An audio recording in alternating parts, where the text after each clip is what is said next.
So your test is Thursday, 11/5. There's 10 questions and 1 bonus. Aiden, you writing this? You got something to write with? Okay, right over here, grab a pencil. You might have to sharpen it, but grab that pencil. Okay? I can solve a multi-step equation with rational coefficients. There will be 10 questions, 1 option. There will be 2 questions out of that 10 that say simplify. I will specifically look at C1. Those questions on C1 were where we simplify. It just will say, use the distributive property. And so you'll just get rid of the parentheses. It'll say, add like terms. So you'll combine with like terms. So there's 2 questions that are from C1. The other 8 questions are going to be solving for a variable. What do I mean solving for a variable? Just like those quizzes, C6 and C7. Are you able to write this? Okay. You might have x equals a number. Of those 8 questions, 2 of them, of those 8 questions, 2 of the questions that you're going to be looking at will be a decimal or a fraction. Or a mixed number, if you want to think of it that way. Okay, they'll have a decimal or a fraction as part of it. We haven't had that many in our homework, right? Where it came out as a fraction or a decimal. You will have a couple. As you're working on tonight's homework, I'm asking you to do a check of your work. So, 2 of them are going to be a decimal or fraction. Of those, the rest of them, you could have one of these options. No solution like yesterday, or all real numbers. If I am going to have an x equals no solution from yesterday's video, what had to happen right before that if it was x equals no solution? What happened from C8 that we talked about in the video? What happened if it's going to be no solution? C8, and I'm getting no solution. What would you do first to solve this problem if that's on the test tomorrow? You're going to want to get x plus 6. Okay, so how do I get rid of a negative 8x on this side? You add 8x. I add 8x. And if I'm going to get a no solution problem, when we looked at it in C8, so please write this one down, no solution, you got plenty of white space down there. We are left with 4 equals, that's 0, 8, and that's 0. And the reason it is no solution is because you had a false statement. Anytime you have a false statement, like 4 equals 8, like 0 equals 2, like 2 equals negative 2, anytime it is false, you are going to say no solution. So on the test or the quiz Thursday of those 8 questions where you're solving, about most of them are going to give you a number. 2 of them will be a decimal or fraction. Then you might have one of these cases. You might have a problem where it says no solution or all real numbers. So the no solution is false. But now I need to think about, well, what is if it says x equals all real numbers? So if x equals all real numbers. And I liked in the video how Mr. Lingen said you can just write ARN, right? All real numbers. So the situation that Zach gave me up here, I would say if we are looking at an all real numbers, that's when you have something like 4 minus 8x equals 4 minus 8x. Because if I solved this problem, I would again add 8x to both sides, but I'd have 4 equals 4. And I get to say all real numbers whenever it is a true statement. 4 equals 4, 7 equals 7, 2 equals 2. Subtraction. We're going to change every subtraction to adding the opposite is my hint. So I'm going to have 14 plus, is it 5n or 3n? 3n, okay. And then Aiden, tell me on the other side if I want to rewrite and change subtraction to adding the opposite. I'd have 8n plus 3 or negative 3? Plus negative 3, okay, so I'm going to put plus negative 3. So I'm going to put my parenthesis, keep going, then n plus negative 4. So when I do this, what I think is really helpful for you is noticing that subtraction changed to add an opposite, okay? So if you are on the quiz and you have subtraction, this is going to be something that I think can help you out quite a bit. So we're going to leave this side, 14 plus 3n. Some of you aren't writing anything, but you don't have it done. Write it on your paper as we do this. 8n minus, oh, I got to get rid of this parenthesis. Distribute. Okay? Addie, you want to help me out? I'm going to have 8n plus what? Negative 3n. I'm going to keep going, Abby, and I'm going to take the negative 3 times negative 4. Plus 12. Now, the biggest mistake that I had yesterday as people were working on this is that they left this as a minus 12. Because they didn't change these two to plus a negative, and then they just thought they were taking 3 times negative 4. And that is negative 12. Okay? So we're going to keep going as we're looking at this one. So Alyssa, my like terms on that right side of the equal sign, I have this 8n and negative 3n. What do I get when I add those together?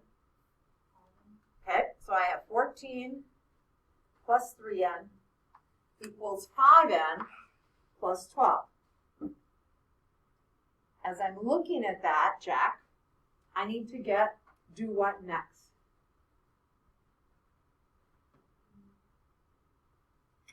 Okay, how would you do getting rid of the 3n? I'm going to subtract 3n from both sides. So I'm going to subtract 3n. Now what's nice is because you're doing the evens, you actually can cross it out and you can just keep doing the work going down, right? So what do I have left as I'm looking at that, Taylor? I'm going to have what? 14.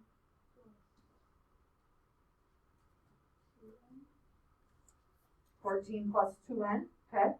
Then keep going. Equals 12. You just didn't like where the equal sign was before? You're not the only person that does this. I have many people do this, so this is awesome. You might think, oh, I didn't make a mistake. Nope, you made a mistake. You cannot move the equal sign to just anywhere you want to move it to.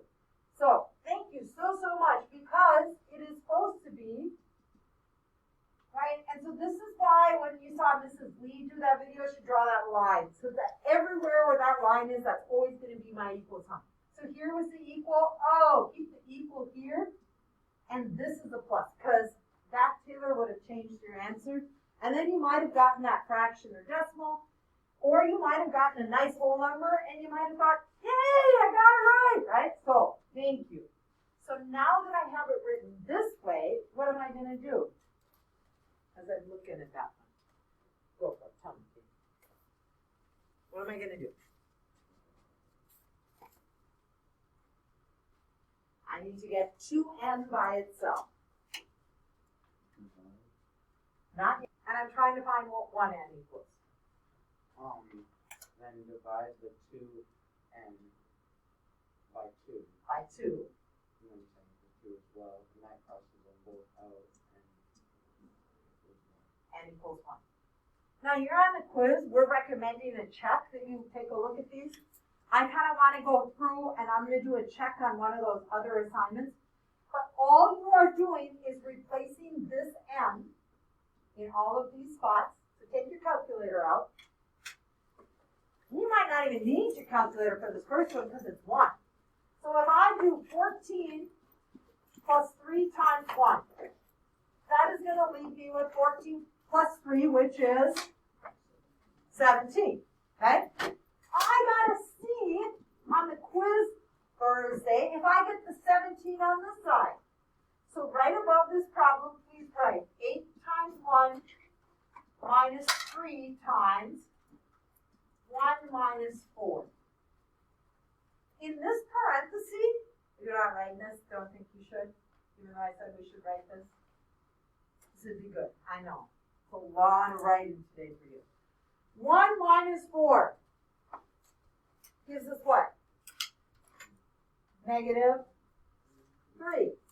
Okay, so if I put this whole thing in my calculator, you can put it in with a parenthesis.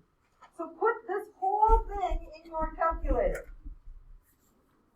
And then hit equal. Put 8 times 1, which is 8, minus 3, then put parentheses, times 1 minus 4. You have a calculator? You have your computer. Where is it? Ah. What'd you get? 17? So on the quiz, that's how you want to do your check. You want to plug that number in your calculator and see that it works everywhere where that variable is, okay? And we take a look at number 17. This negative out in front changes everything to the opposite. So if you are going to start me out, Stephen, that first side of the parenthesis, what am I going to get? Negative.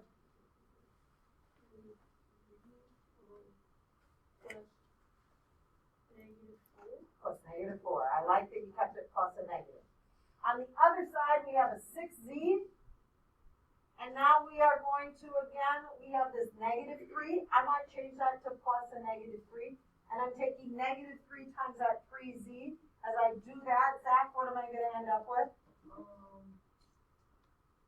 Negative plus negative 9z. Yeah. And one more time, if I distribute, plus negative 6. Does that make sense? Okay. I got some like terms to add on this side. So I'm going to be writing them. Yeah. So when you go 6z is it plus negative 9? That's what I would go. 6z plus negative 9. Because you took the 3, negative 3 times 3, which gives us plus a negative. So now when I add these two like terms together, what am I ending up with, Jordan? Okay. Which one? There's difference. Negative 3z. Because I'm adding negative 9 plus 6. That gives me negative 3z. And I had plus negative 6. Alyssa, I need to get all the z's on one side. What would you do?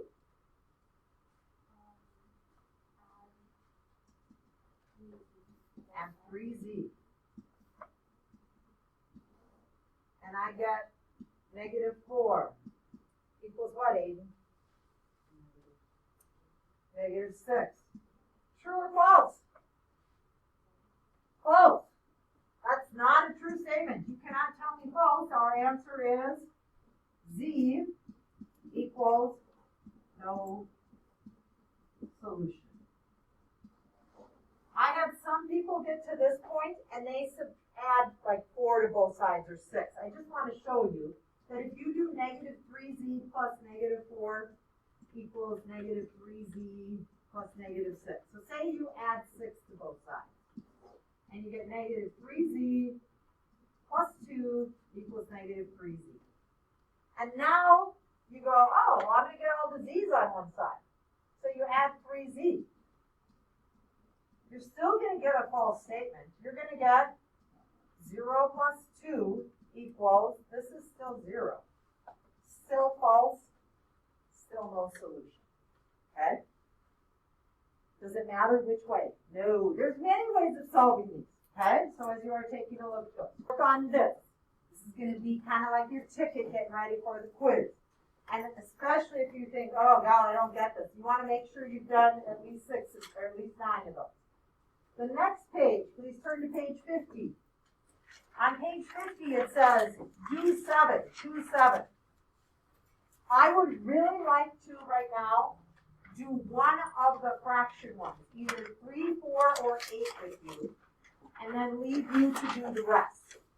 So, you still have to do 7 or 6 then, because we'll have done one together. So as you look at this page, does anyone want to pick one? If we added our like terms, we'd end up with what? 4x minus 2x leaves us with 2x, and we have plus 2. Now, we're thinking this is ugly, but what do you notice about 4x and 6 all being over 2? Doesn't 2 go into both 4x and? So it looked super ugly. We've got ugly fraction.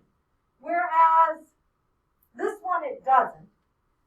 There's 2 options for solving this. The easiest way, rewrite this as 4x divided by 2 minus 6 divided by 2, which leaves us with 2x minus 3. Can we do that? Sure. Oh, but I thought we always had to multiply, Mrs. Thompson. Okay, let's do it that way. If we were multiplying. Okay, so we got this answer. If we were multiplying this by 2, in the video when Mrs. Lee was explaining that, as they were looking at that, she said, oh, we could multiply this, and we can distribute it for every single thing. One of the other teachers showed in their video when they were doing it that, oh, you could rewrite this and think of these 2 canceling. So if those cancel, we are left with 4x minus 6. And now I have to multiply this by 2, which leaves me 2 times 2x leaves me with 4x. And 2 times 2 leaves me with 4. And you're going, oh, these aren't the same. Okay? So this is one way of doing it. Here's the other way. This side would have been 2x plus 2.